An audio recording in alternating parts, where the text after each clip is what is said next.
ربه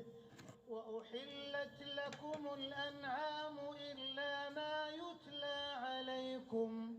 فاجتنبوا الرجس من الأوثان واجتنبوا قول الزور حنفاء لله غير مشركين به ومن يشرك بالله فكأنما خر من السماء فتخطفه الطير أو تهوي به الريح في مكان سحيق ذلك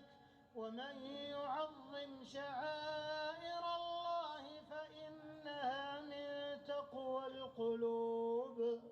لكم فيها منافع إلى أجل مسمى